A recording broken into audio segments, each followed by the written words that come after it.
کربلا کے میدان میں امام پاک رضی اللہ تعالیٰ عنہ بیٹھے ہوئے تھے، فکر و تدبیر میں ڈوبے ہوئے تھے کہ سیدنا امام حسین علی مقام کو نیند آ گئی۔ تو حسین اعظم رضی اللہ تعالیٰ عنہ نے خواب میں دیکھا کہ نانا جان مصطفیٰ جان رحمت صلی اللہ تعالیٰ علیہ وسلم تشریف لائے اور آقا کریم صلی اللہ تعالیٰ علیہ وسلم فرما رہے ہیں کہ حسین یہ کربلا ہے جو تمہاری شہادت گاہ کی جگہ ہے، اور سرکار دو عالم صلی اللہ تعالیٰ وسلم نے امام پاک یعنی امام حسین کے سینہ اقدس پر اپنا نورانی ہاتھ رکھ کر یہ دعا فرمائی تھی، اے اللہ تبارک و تعالیٰ تو حسین کو صبر عطا فرما اور بہتر سے بہتر اجر عطا فرما۔ سیدنا امام حسین علی مقام کے لیے اللہ کے رسول صلی اللہ علیہ وسلم نے دعا فرمائی۔ بہرحال نبی محرم شریف کا دن گزر کر 10ویں محرم الحرام کی رات آ گئی۔ سیدنا امام حسین علی مقام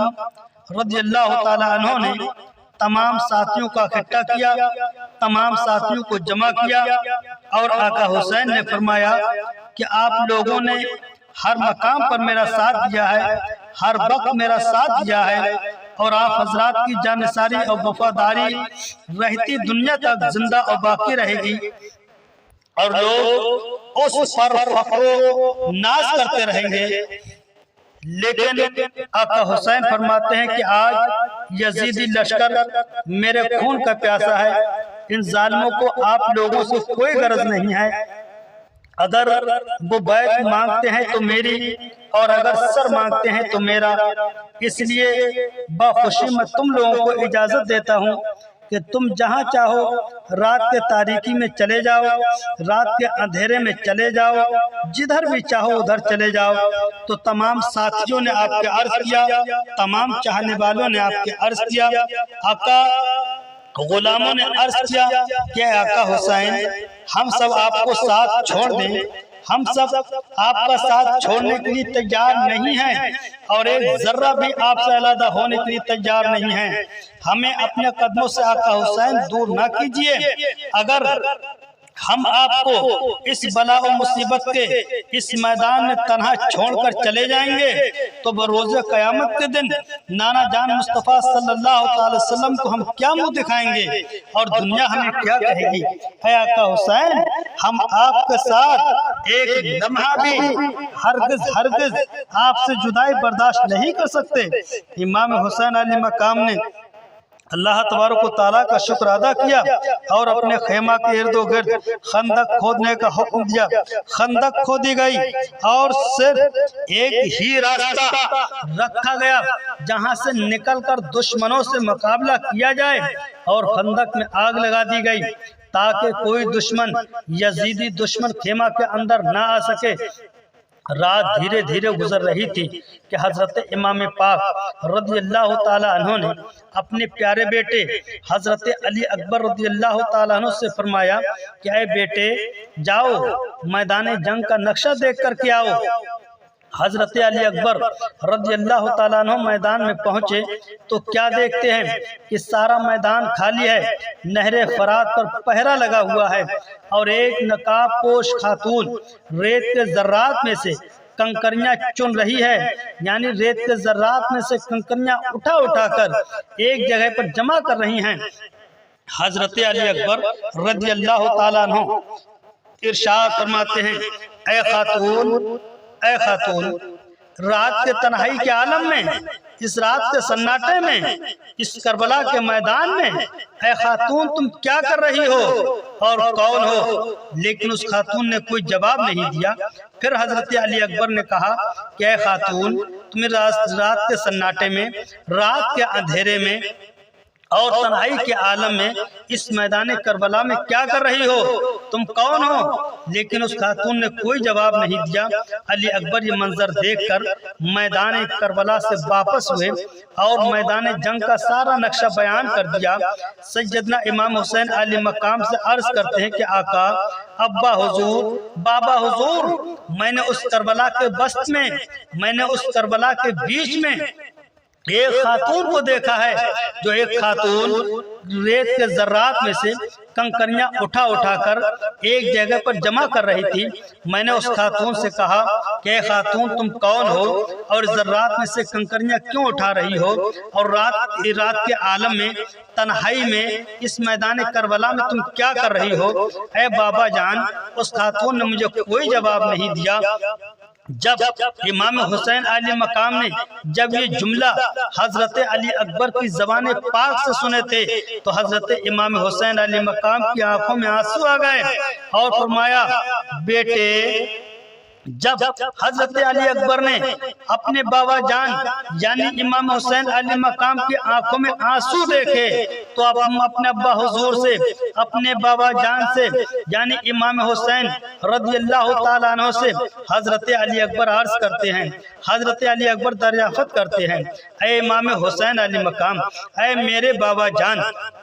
آپ کے رونے کا سبب کیا ہے؟ آپ کی آنکھوں میں آنسو کیوں آ گئے؟ تو حضرت امام پاک نے فرمایا بیٹا، جس مقدس خاتون کو تم نے میدان کربلا میں کنکریاں اٹھاتے ہوئے دیکھا ہے وہ کوئی خاتون اور نہیں تھی، وہ میری امی جان حضرت سیدہ فاطمہ رضی اللہ تعالی عنہا تھی جو کنکریاں کربلا کے ذرات میں سے، ریت میں سے اٹھا رہی تھی۔ کیوں اٹھا رہی تھی؟ اس کی وجہ یہ تھی بیٹے علی اکبر، میری ماں کو معلوم ہے کہ میرے لال کل 10ویں محرم کی تاریخ میں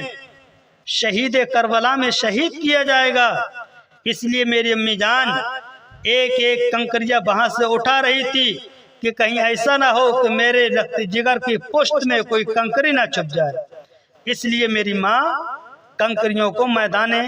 کربلا کے ریت کے ذرات میں سے کنکریاں اٹھا اٹھا کر ایک جگہ اکٹھی کر دی۔ بہرحال 10ویں محرم شریف کی رات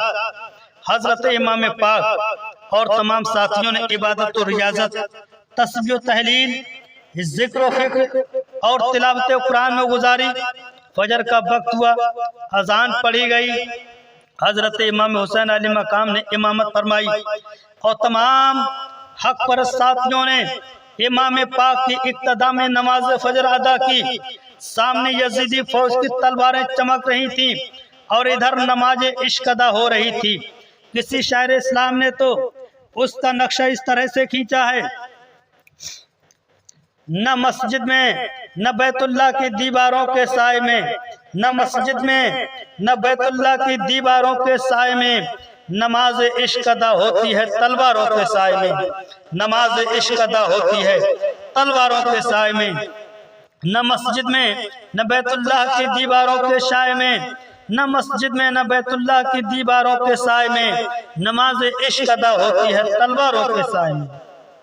محرم الحرام کی 10 تاریخ 61 ہجری دن جمعہ قیامت نما دن آ گیا اور دنیا سے سفر کرنے والے بھولے بھالے وہ بھوکے پیاسے غریب الوطن مسافروں نے اپنی زندگی کی آخری نماز فجر ادا کی اور سورج طلوع ہوا۔ ادھر عمر بن سعد نے اپنے 22,000 فوج کو میدان میں لا کر جنگ کا نکارہ بجا دیا۔ سیدنا امام حسین علیہ مقام رضی اللہ تعالیٰ عنہ میدان جنگ میں تشریف لے گئے اور اتمام حجت کے لیے تقریر فرمائی۔ ایک تقریر کی جس میں آپ نے حمد و صلات کے بعد امام پاک نے فرمایا اے یزیدیو، اے یزیدی لشکر کے لوگوں، میں تمہیں آگاہ کرتا ہوں کہ خون ناحق حرام اللہ تعالیٰ کا قہر و غضب کا سبب ہے کہ تم اس گناہ میں مبتلا نہ ہو۔ میں نے کسی کا قتل نہیں کیا ہے، میں نے کسی کا گھر نہیں اجاڑا ہے، میں نے کسی کا گھر نہیں جلایا ہے،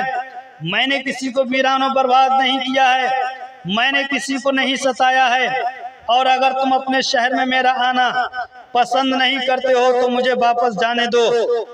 میں تم سے کسی چیز کا طلبگار نہیں ہوں، میں تمہارے در پہ آزار نہیں، تم کیوں میری جان کے در پہ ہو اور تم کس طرح میرے خون کے الزام سے بری ہو سکتے ہو؟ قیامت کے دن تمہارے پاس میرے خون کا کیا جواب ہوگا؟ اپنا انجام سوچو اور اپنی عاقبت پر نظر ڈالو، پھر یہ بھی سوچو اور سمجھو کہ میں کون ہوں، میرے نانا جان کون ہیں، میرے والد کون ہیں اور میری والدہ ماجدہ کون ہے؟ میں اس رسول کا نواسا ہوں جس کا تم کلمہ پڑھتے ہو، میں اس رسول اعظم صلی اللہ تعالی وسلم کا نواسا ہوں جس رسول اعظم کا تم کلمہ پڑھتے ہو، اور مجھ کو رسول اعظم صلی اللہ تعالی علیہ وسلم نے اپنا بیٹا فرمایا ہے جس کے تم امتی ہونے کا دعویٰ کرتے ہو۔ میں اس باپ کا بیٹا ہوں جس کو شیر خدا علی مرتضی فاتحہ خیبر کہا جاتا ہے۔ میں اس ماں کا بیٹا ہوں جس کو رسول اعظم صلی اللہ تعالی وسلم نے راحت جان اپنے جگر کا ٹکڑا کہا ہے اور جنتی عورتوں کی سردار فرمایا ہے۔ میں وہی حسین ابن علی ہوں جس کی محبت رسول اعظم نے اپنی محبت فرمایا ہے۔ میں وہی حسین ہوں جو خود نہیں آیا ہوں بلکہ تمہارے بلانے پر آیا ہوں۔ تو کیا ایک بلائے ہوئے مہمان کا یہی حق ہے جو تم ادا کر رہے ہو؟ اب بھی وقت ہے اور اپنے کیے پر نادم و شرمندہ ہو جاؤ۔ اب بھی توبہ کا دروازہ کھلا ہوا ہے، ورنہ روز قیامت کے دن میرے اور میرے اہل بیت کا خون کا تمہارے پاس کوئی جواب نہ ہوگا۔ تم دنیا میں بھی ذلیل ہو جاؤ گے، دنیا میں بھی خوار ہو جاؤ گے اور آخرت میں بھی جلیل و خوار ہو جاؤ گے۔ جس طرح سے کسی شاعر اسلام نے پوچھا ہے جب روز قیامت کا دن ہوگا تو تم سے حساب و کتاب بھی ہوگا، تم سے پوچھا بھی جائے گا۔ اس طرح سے پوچھا جائے گا کہ جب سر محشر وہ پوچھیں گے ہمارے سامنے، جب سر محشر وہ پوچھیں گے ہمارے سامنے، جب سر محشر وہ پوچھیں گے ہمارے سامنے، کیا جواب جرم دو گے تم خدا کے سامنے؟ کیا جواب جرم دو گے تم خدا کے سامنے؟ حضرت امام پاک رضی اللہ تعالیٰ عنہ کی تقریر کا ان بد نصیبوں پر کوئی اثر نہ ہوا اور ظالموں نے شور مچانا شروع کر دیا اور کہنے لگے اے امام حسین، آپ کے فضائل و مناقب سے ہم اچھی طرح واقف ہیں، لیکن اس وقت یہ مسئلہ زیر بحث نہیں ہے کہ اس وقت یا تو آپ جنگ کے لیے تیار ہو جائیے اور یا آپ کسی کو جنگ کے لیے بھیجیے۔ یہ ظالموں نے کہا تھا، لیکن سیدنا امام حسین علی مقام کی تقریر کا اثر ان ظالموں کے دل پر نہیں ہوا، تو ان کے دل سیاہ ہو چکے تھے، ان کے دل پتھر ہو چکے تھے، اس لیے ان کے دل پر کوئی بات اثر نہیں کر رہی تھی۔ بات یہ ہے